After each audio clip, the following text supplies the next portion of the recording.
So multi-particle states, multi-particle states, and tensor products.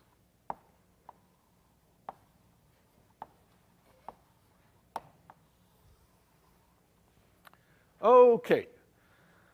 So the idea is the following. You have a system with more than one particle. Let's talk two particles. It won't matter at this moment whether they're distinguishable, not distinguishable. Those are things that come later, and we will probably not discuss much of that in this semester. This will be more in 806. But let's consider if we have particle 1, and we'll keep the possibility that this is completely distinguishable. In fact, particle 1, its quantum mechanics is described by a complex vector space, V, and you have some operators. Operators T1, T2, particle 2, complex vector space W, and operators S1, no, S2, all that.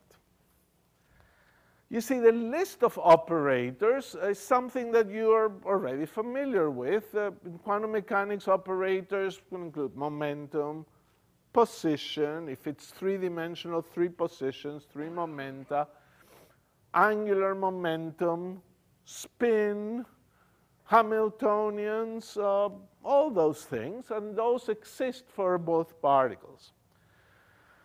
So the question is, how do we describe the composite system, the system of the two particles that exist at the same time, that possibly could interact even with each other?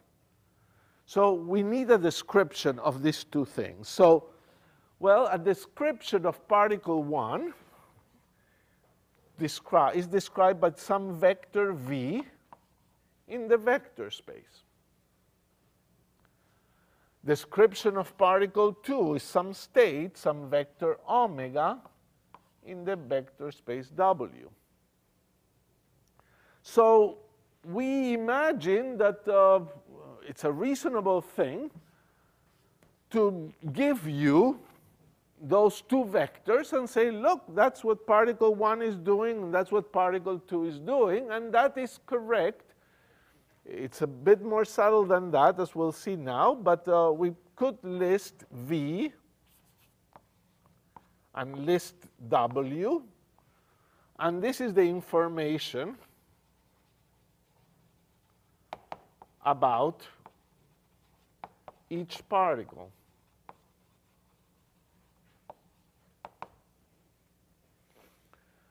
And this is, in some ways, too naive, as we will see. It has the right idea, but the amazing possibilities that can take place when you have these two particles are not quite reflected on that thing yet. So to make this idea clearer, we'll use a notation. So I will say that I will encode these things and I will write them as V tensor product W.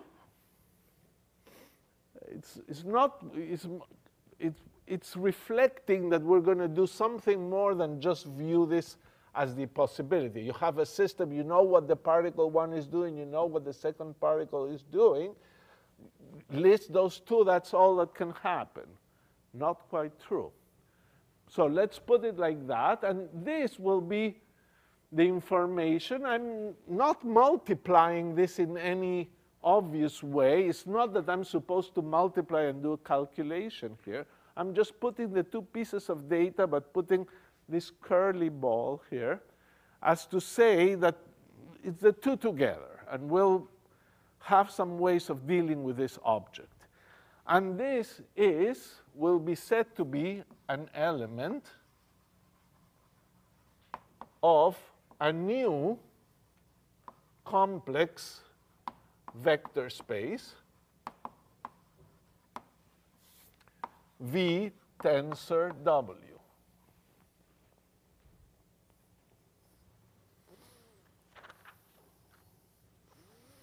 So what we are saying here with V belonging to V and W belonging to W, this thing belongs to V plus W. Tensor product of the vector spaces. Okay. At this moment, this is a little funny, but let me ask you some things about it. You know, we have V W. So this is an element of that space. I put a vector of the first vector space here, and I put a vector of the second vector space, and this will be a vector here. I'm not saying it's the most general vector there or how we operate with them, but it's a vector there. Now you say, look, you know, when I had states, you had states, plus, minus, you put constants in front of them. So I'll put a constant in front of this V alpha.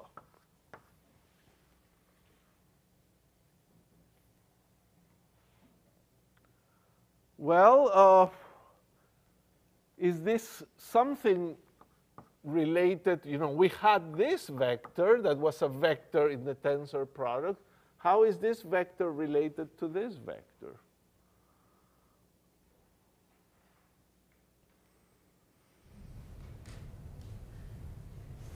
Well,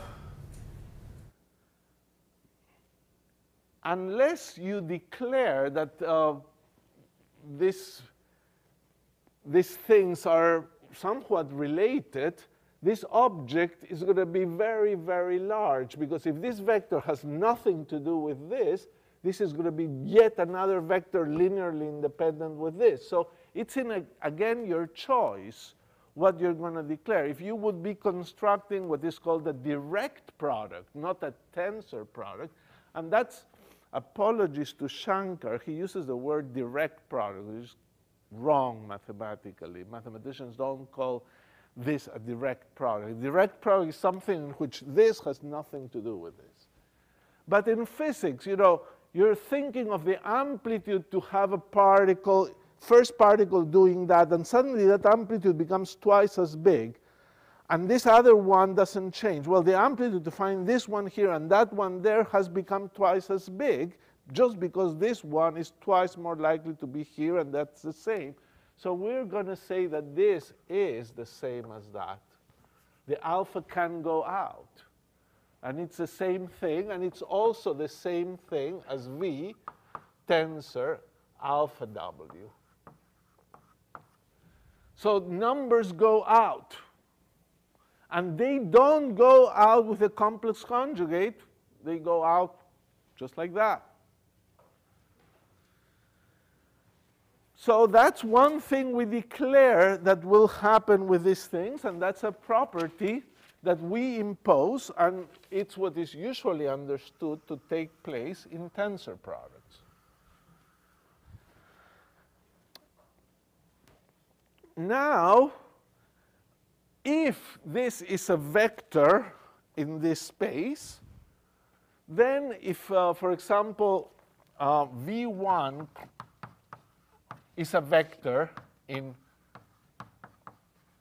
and V2 cross W2 is a vector in V cross W, then this is supposed to be a linear vector space, so it should be true that alpha V1 omega 1 plus beta V2 omega 2 also belongs to this vector space. And suddenly you see why this was a little too naive. If you tell me this is what particle 1 is doing and this is what particle 2 is doing, end of story, this list, well, quantum mechanics seems to say that there's more interesting possibilities in which the state is a superposition now in which first particle is doing this, which may be a superposition itself, and this one is doing this, plus first particle is doing that, and second particle is doing that. So it's not enough to say to the state of two particles, say, oh, you just need to know the state of one, state of the other, list the two. That is a possible state of the system, but it's not the most general. The most general is a superposition in which particle 1 does something, particle 2 does something, plus another possibility, particle 1 is doing something else, particle 2 is doing another thing. So this is the origin of this famous idea of entanglement, as we will see next time. But let's just continue here. These particles are, roughly speaking, it seemed to be entangled, in which you can't say what particle 1 is doing without knowing what particle 2 is doing, and things like that. So something new has happened by taking sort of this idea slowly and figuring out what's going on. But we need yet one more thing to cut down this tensor product. This tensor product is still a little bigger than what you may want it to be in the following sense. Suppose you have v1 plus v2, which is another vector, tensor w, another vector. Unless you tell me what this is, I don't know that this is actually v1 plus v2 unless you declare it. This is just another vector here and that. Why should that be equal to this? Well, it's the way you feel about quantum mechanics. That's how you should think of the composite system. If the first state can be in either two possibilities while the other one is not, well, it's a superposition of, I'm sorry, this is 1 here, in which, yes, the first state is doing this, and the first state is doing something different with the second doing the same. So this is part of also an axiom of the tensor product. Whenever you have tensor products, you will simplify them that way.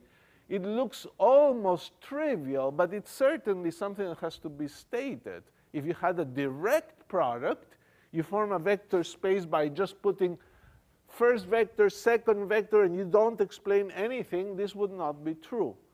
So similarly, we'll also have v1, w1 plus w2 equal v1, w1 plus v1, w2. So these are our last operations.